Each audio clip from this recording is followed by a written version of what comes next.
There's going to come a day where there's going to be no more Bluelock anymore. And that day is going to be a very hard day. Because I am adoring this show. And I mean, honestly, the good thing is, it feels like it just keeps going. Like, 24 episodes is a lot of episodes, and I love it. I'm very happy that every week I'm like, wow, there's more Bluelock. But I know that there's only a few more weeks until that's not going to be the case anymore. And I'm going to be so upset. But regardless, let's enjoy it while we can. This is going to be episode 21 of Bluelock. Yeah, we're in the middle of an incredible match. I don't want to waste too much time, so we're going to get into it. Please make sure to support the video, liking, commenting, subscribing to the channel. And my Patreon account has full-length, early access, and exclusive videos. You can get Bocchi the Rock reactions exclusive to my Patreon right now. Go check it out. Let's jump into this episode of Bluelock. Here we go. Unri, my girl.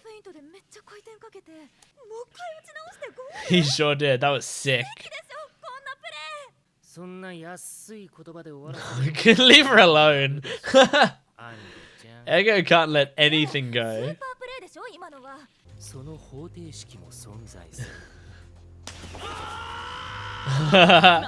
The hype. Yeah, Barou. He wants to beat him on his own. Yeah. Alright, he's got his mind in the right place. And Bachira is seeing it all.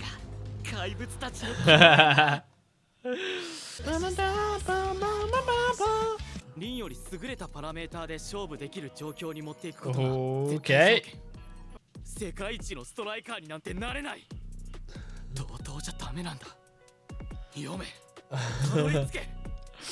I love it. I love how competitive he is with the #1 player on, you know, in the other building, but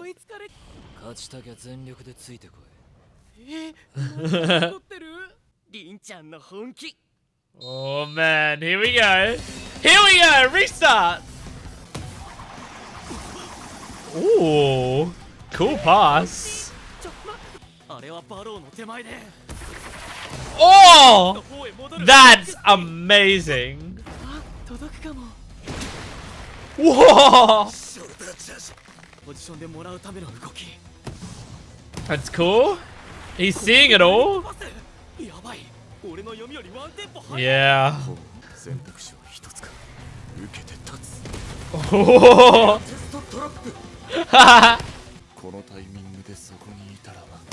I have to pass. Yep. He is controlling the field. Oh no. Okay, Nagi. Oh, oh! It doesn't matter that you know. He's too good. Oh! No! Whoa! The whole thing was a fake.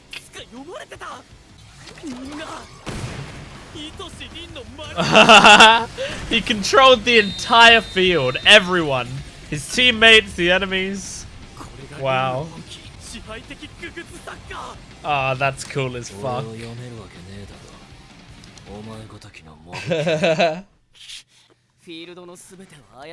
I just said that, Chigiri.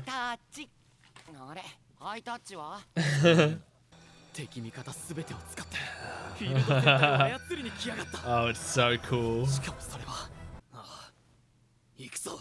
Ikuso.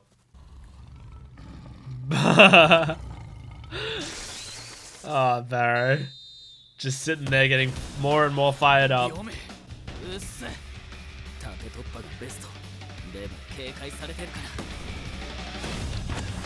Oh, yeah.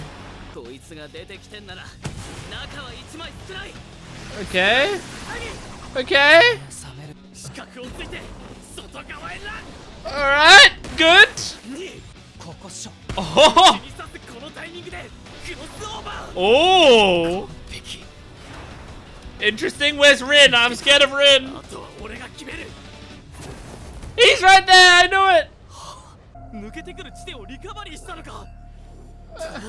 You can do it. You can do it. Come on, Isagi. Yeah. Barou!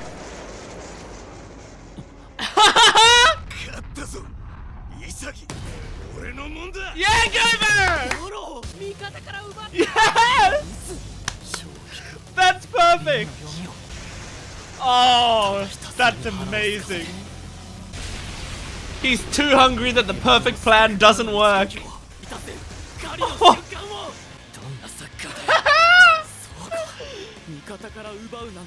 Yeah!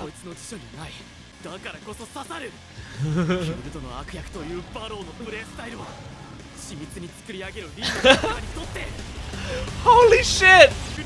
Oh my god! Holy shit! Barou, I take back everything bad I ever said about you.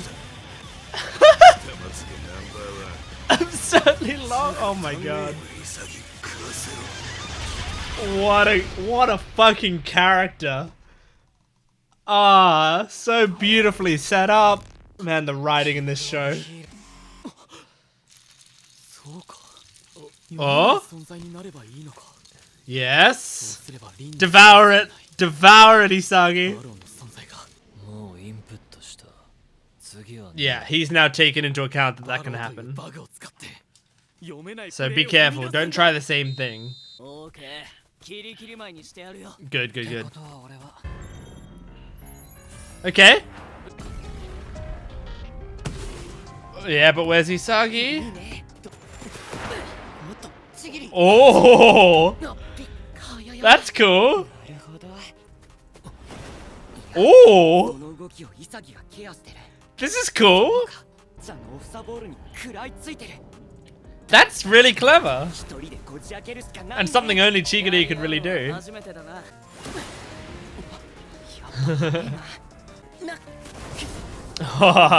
Bachira is really cool. He's so good! Oh, he's cool as well. But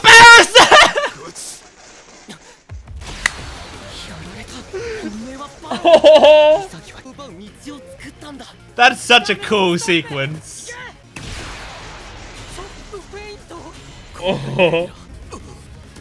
Oh, but Rin is there. Yeah. He's taken Barou into account now.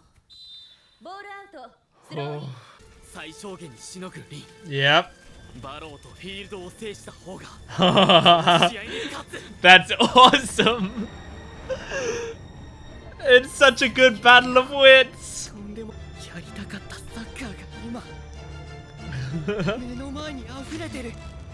I'm so happy for you, Bachira.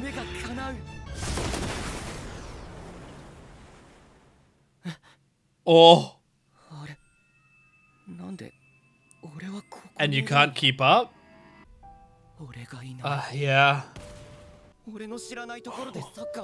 Huh. That's an interesting development. You need to evolve into the monster as well now, Bachira. But I hope you don't, because then you might win. Oh no, he didn't hurt himself, did he? I mean, yeah, he is running around so much.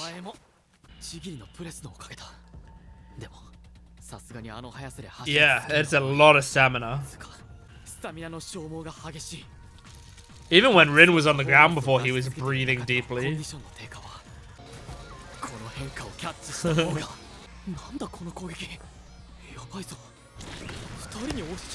Oh, that, whoa, what a cool sequence.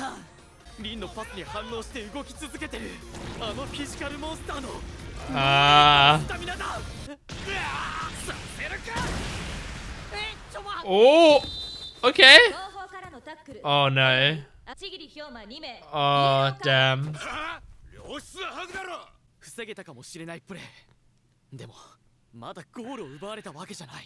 What if he's amazing at free kicks? Oh man. He's gonna fake the shot?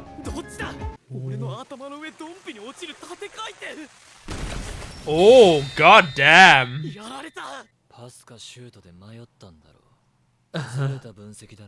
Yeah, you should have chosen one.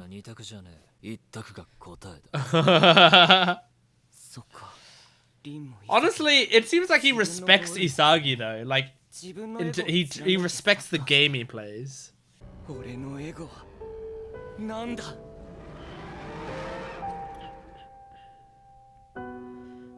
I'm not there. Oh. Ooh. I play awesome. That's funny. Okay, so, man, sorry that my nose is a bit stuffed up today. So what a good episode. Rin is an incredible character and villain. Incredible. It's really, really great. I mean, this whole anime is like unbelievable.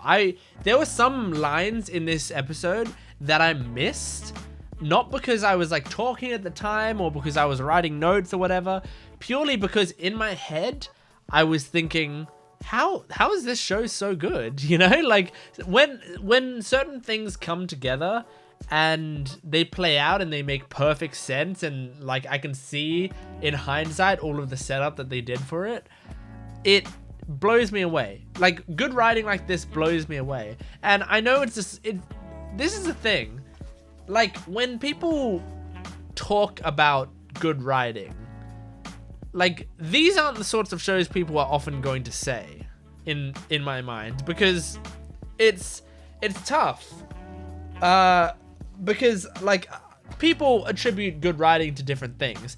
For me, I attribute good writing to the satisfying, or to many things obviously, but one of the major aspects of really good writing is when I can see satisfying payoffs that had like really satisfying and like sort of subtle setups. And when I say subtle setups, I mean like it felt natural within the story that stuff was happening earlier, but then you realize later that they're setting up for this moment. So in this episode, the major thing with that is Barou's whole existence. This problem that they've had with Rin could not be solved without Barou being here. And I had discussed in previous episodes whether Barou was the right player to choose. And like in this episode, they made it clear he is invaluable. He is the most important piece of this sort of puzzle that they have to do to try to defeat Rin. It is brilliantly set up, I think, because it's set up in a way that is like they had to set up Barou's sort of selfishness, and they had to set it up in a way that made you think that he was going to be more of a team player, and then switch it around to be, no, he's still going to play selfishly, but just like in a team. You know, he's going to be in this team environment, but still plays the soccer that he wants to play, which is this sort of selfish, I am the best soccer, where he goes purely off of his hunger. And that hunger is now being used in this match as a major factor that is able to like properly start to chip down at Rin's defenses, which is incredible. Because none of this could have happened without all of the Barou setup, there was a lot of Barou setup. And like not just in this arc, but also in the first half of the season when we first met Barou and stuff, like there was the setup then as well. They've done a lot of setup to get to this point. I think it's really, really impressive. And I know a lot of people, especially people who haven't done much writing, like if you're not a writer, you might not realize how difficult it is to set up something like this, you know? While also, because it's one thing to set something up. It's another thing to set something up while like telling a different story, you know? That's the difficult thing, is like some things will do like, okay, here's this story, and then there's a setup in between, and then some more story, and then a setup in between. And that's a pretty standard way of writing. But beautiful, incredible writing can have like this story, and in the middle of that story is like 3 or 4 setups, and they won't come back till later, but it just makes it like this one smooth experience where the story, like instead of being like story setup, it's just story, and within that is constant setup that will continually be paid off in different sections. Another show that does it beautifully, which is another sports anime, is Haikyuu. Haikyuu does it gorgeously. And I think the thing is, with sports anime, a lot of the time, maybe they have an advantage because you don't have to think of sort of like locations and the things and different, like if you were doing a battle shonen, you know, let's say you're doing like a Demon Slayer or a My Hero Academia, so with them you got to think of like obviously like different villains, you got to think of locations that they can fight in that would be interesting, situations that will get them to those locations, what characters are going to be involved in that situation, how can you do this battle to make it like look more like interesting or slightly different, you know, why are these certain characters not in the situation? Like there's a lot of stuff that you got to consider, and you got to change it up a lot. With sports anime, a lot of those questions will be answered just by where you are in the story, and you don't have to think about it.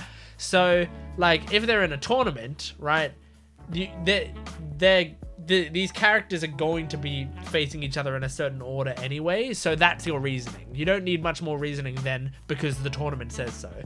And the location is just going to be wherever their field is. Bluelock has just had pretty standard fields. Like there's nothing special about where they're playing. So it doesn't have to think about that stuff. Doesn't have to think about how they got to that location. The players are just whoever's on the field, right? So there's a lot of details that are already handled in the story, and it allows you to focus more on the actual characters and their motivations and setting up the plot lines for future stuff. So I think sports anime maybe have an advantage in that regard, which allows them to do this sort of like setup and payoff storylines more effectively. But regardless, yeah, this show and Haikyuu are so good at that setup and payoff stuff, where you won't know what's being paid off until it happens, which is really beautiful. I love Rin's sort of puppet show way of controlling people. That's really cool. And I love that Rin, like, well, I said it in this episode that he respects Isagi's game style. That's a hard word to properly put in this context, because when I say respects, I don't really mean likes, and I don't mean he thinks Isagi's as good as him necessarily, but his whole plans, everything that he's planning around, it's taking into account the fact that Isagi is going to be on him if he doesn't like do everything perfectly. He has to account for the fact that like he can't just make a plan. He has to make a plan and then go, okay, and that plan Isagi's going to think of as well. So I need to think of a way to now like make that plan throw itself off at some point, but still make it look like my plan. He's having to do so much more work because Isagi's on the field. And I think that shows a lot of respect, because he doesn't just think his plans are going to work. He knows his plans aren't going to work because Isagi's there, and he needs to make different plans that will work. It's it's a fun dynamic that I think they've got. Now, obviously, he's still doing that while also telling Isagi, like, you're 2 steps behind or whatever.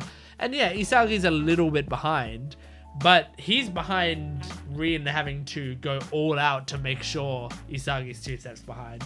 And I don't think Rin wants to admit that, but that's what's happening. But yeah, and Bachira's stuff, I wanna wait to comment on Bachira's story properly until I guess next week, when probably they go into it more. But I like this whole idea of like he's finally found the monsters, you know, and then now he's like, wait, but I'm just watching these 2 monsters play with one another. They don't care about me right now. Like, neither of them are even thinking about me right now. They're thinking about each other. You know, so where do I fit into this? I really like that. Anyway, thank you for watching. That was Bluelock episode 21. Please make sure to support the video, liking, commenting, and subscribing. And go to my Patreon account for full-length early access and exclusive videos. Boach the Rock reactions on my Patreon account exclusively right now. Go check it out. Thanks for watching. I'll see you next time. Goodbye.